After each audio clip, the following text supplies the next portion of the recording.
Hello everyone, welcome to Raj economics and commerce classes. मैं हूं नीरज कुमार और आज हम लोग डिस्कस करने वाले हैं मैथमेटिकल इकोनॉमिक्स का एक बहुत ही इंपॉर्टेंट टॉपिक। वो क्या है? To find price elasticity and income elasticity from utility function. कई बार आप देखोगे अपने एग्जाम्स में क्वेश्चन दिया रहेगा कि भाई यूटिलिटी फंक्शन इज गिवन, तो प्राइस इलास्टिसिटी और इनकम इलास्टिसिटी फाइंड आउट कीजिए।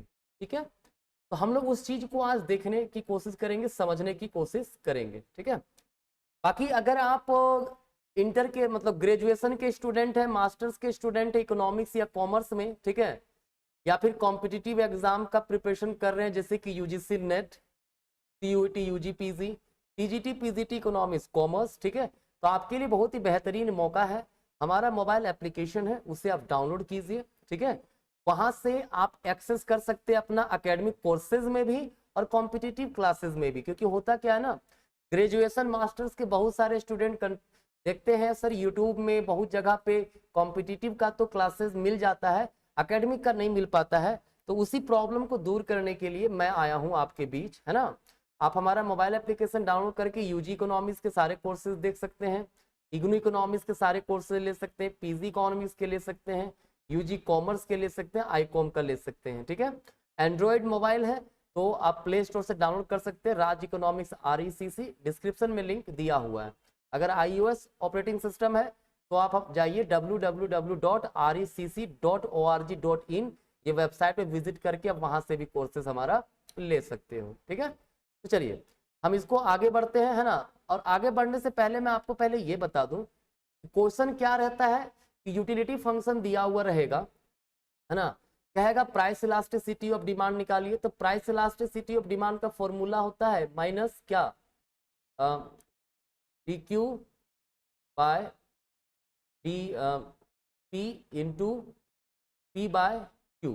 ठीक है, और इनकम इलास्टिसिटी का फॉर्मूला क्या होता है, change in quantity by change in income into income by change in quantity, sorry income by quantity, initial quantity. ठीक है, this is the formula for price elasticity and income elasticity. ठीक है, चलिए हम लोग एक क्वेश्चन पे देखते हैं, समझ में आएगा आपको।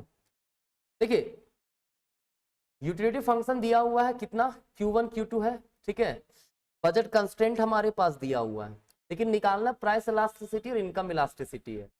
तो ऐसे सिचुएशन में सबसे पहले तो हमारा काम है कि इक्विलिब्रियम क्वांटिटी निकालना Q1 का एंड Q2 का। मतलब क्या Q1 कमोडिटी परचेज हो रहा है, क्या Q2 कमोडिटी परचेज हो रहा है। मतलब डिमांड फंक्शन फॉर Q1 निकालेंगे, है ना, डिमांड फंक्शन किसका निकालेंगे, Q1 का निकालेंगे, और डिमांड फंक्शन Q2 का निकालेंगे। ठीक है, डिमांड फंक्शन निकालेंगे किसका, Q2 का। क्लियर। तो हम क्या करेंगे, हम सिर्फ एक कमोडिटी का लेकर के बता देंगे, दूसरा लेकर के आपको खुद से बनाना है। जैसे Q1 पे मैं प्राइस इलास्टिसिटी निकाल दूंगा, इनकम इलास्टिसिटी निकाल दूंगा, आप Q2 पे आप खुद से निकाल के चेक करना। ठीक है, तो मैं यहाँ पे समझा दे रहा हूँ, बाकी पूरा डिटेल चाहिए तो भाई आप अपना मेरा मोबाइल एप्लीकेशन डाउनलोड कीजिए, तभी सारी चीजें वहां से आपको मिल पाएगा। ठीक है, देखिए आप लोगों ने पढ़ा है सिंपली कि कंज्यूमर इक्विलिब्रियम का क्या होता है formula, marginal utility of one unit one by marginal utility of commodity 2 by P1 by P2 upon P2। ठीक है, this is the condition for consumers equilibrium. यहां से हम डिमांड फंक्शन निकाल सकते हैं Q1 का भी, Q2 का भी। ठीक है, तो क्या करेंगे, हमारे पास यूटिलिटी फंक्शन दिया हुआ है ना ये। ठीक है, तो MU1 क्या होगा, जब यूटिलिटी को डिफरेंशिएट करेंगे हम लोग Q1 के रिस्पेक्ट में, कितना आएगा हमारा, सिर्फ Q2 बचेगा। ये हमारा हो गया MU1। ठीक है, और MU2 कैसे निकलता है, MU2 निकलता है यूटिलिटी को डिफरेंशिएट कीजिए Q2 के रिस्पेक्ट में, तो वो हमारा Q1 यहाँ पे आ जाएगा। ठीक है, आई थिंक आप लोग इतना जानते होंगे, पार्शियल डेरिवेटिव आप लोगों ने पढ़ा होगा, यूटिलिटी एनालिसिस पढ़ा होगा। ठीक है, नहीं पढ़े तो कमेंट कीजिएगा, मैं उसका सॉल्यूशन दे दूंगा। ठीक है, देखिए तो MU1 हमारा क्या है, MU1 हमारा Q2 है बाय Q1 इक्वल्स क्या है, प्राइस P1 बाय P2। ठीक है ना, कोई दिक्कत यहां तक नहीं होनी चाहिए आपको। अब क्या करेंगे, अब हमारा काम है इसको सॉल्व करेंगे, तो क्या होगा, देखिए तो Q2 बराबर लिख सकते हैं, क्या लिख सकते हैं, Q2 बराबर Q1 into P1 by P2, ठीक है, ये लिख सकते हैं। अब ये पुट करेंगे बजट कंस्ट्रेंट में। बजट कंस्ट्रेंट हमारा क्या है, P1 Q1 plus P2 Q2 equals M, ठीक है ना, यहां तक कोई समस्या नहीं आपको होनी चाहिए। तो अब क्या करेंगे हम लोग, अब हमारा काम है यहां पर Q2 के जगह पे पुट करना Q2 का वैल्यू क्या है, P1 Q1 plus P2 into Q2 क्या आया है, Q1 P1 by P2 equals M। ये P2 कैंसिल हो गया, बचा कितना, P1 Q1 plus P1 Q1 equals M, हो जाएगा 2P1 Q1 इक्वल्स M। तो यहां से Q1 इक्वल्स क्या आ गया, M बाय 2P1, ठीक है, ये हमारा आ गया, Q1 क्वांटिटी निकल गया। क्लियर है, कोई दिक्कत नहीं होनी चाहिए यहाँ पे, ठीक है।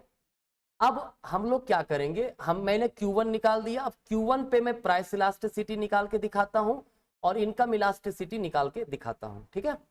देखिए Q1 हमारे पास कितना आया था, क्या है, M बाय क्या था जी, 2P1, M बाय 2P1, ठीक है।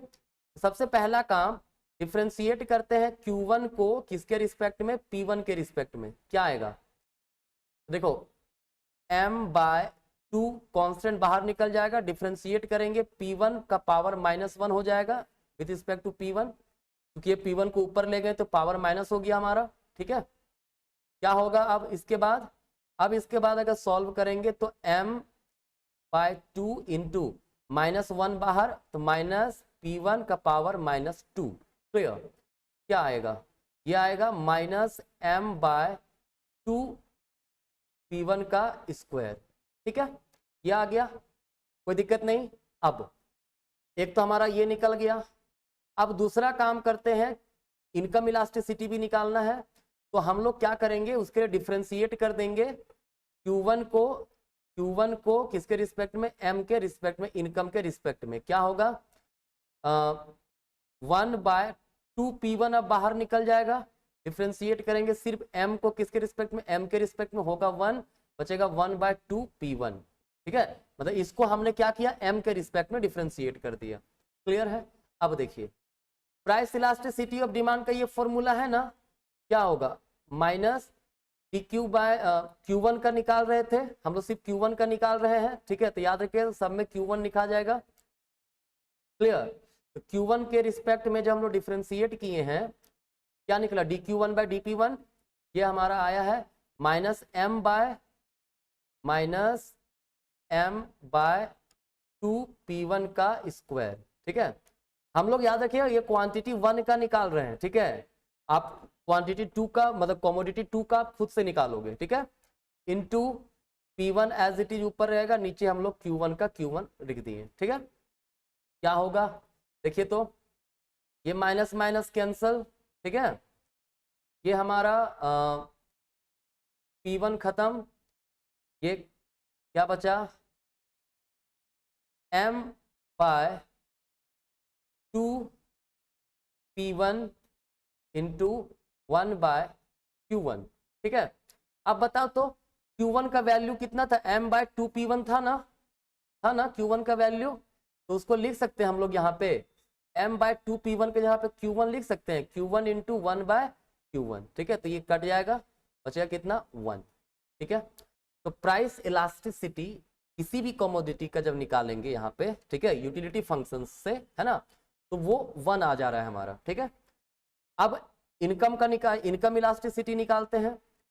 इनकम इलास्टिसिटी में क्या होगा, सबसे पहले dQ1 बाय M क्या निकाले, ये निकाले 1 बाय 2P1 था, 1 by 2P1 into M whole divided by Q1, क्या हो गया, देखिए यहाँ पे इसको लिख सकते हैं M bye 2P1 into 1 bye Q1 लिख सकते हैं, फिर से 1/2p1 का मतलब q1 आएगा, q1 हमारा वही था 1/2p m/2p1 q1 का वैल्यू था, तो 1/q1 हो गया, ये कैंसिल, फिर से आया 1।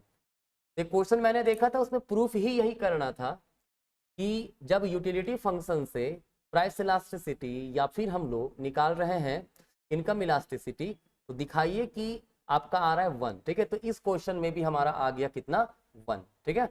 तो इस तरीके से आप क्वेश्चन को सॉल्व कर सकते हो, है ना। तो इस तरीके से यूटिलिटी फंक्शन से प्राइस इलास्टिसिटी और इनकम इलास्टिसिटी निकाल सकते हैं, ठीक है। देखो बहुत ही इजी वे में बता रहे हैं। इसी तरह से इजी वे में अगर आप लोग इकोनॉमिक्स पढ़ना चाहते हैं तो ऐप जरूर डाउनलोड कर लीजिए, और किसी प्रकार का कंफ्यूजन हो, है ना, तो डिस्क्रिप्शन में भी कॉन्टैक्ट नंबर दिया हुआ, मैं यहाँ पे लिख दे रहा हूँ 7979978389, इस पर आप कांटेक्ट कीजिए, है ना, और आप बाकी जानकारी यहाँ से ले सकते हो, ठीक है। चलिए, धन्यवाद।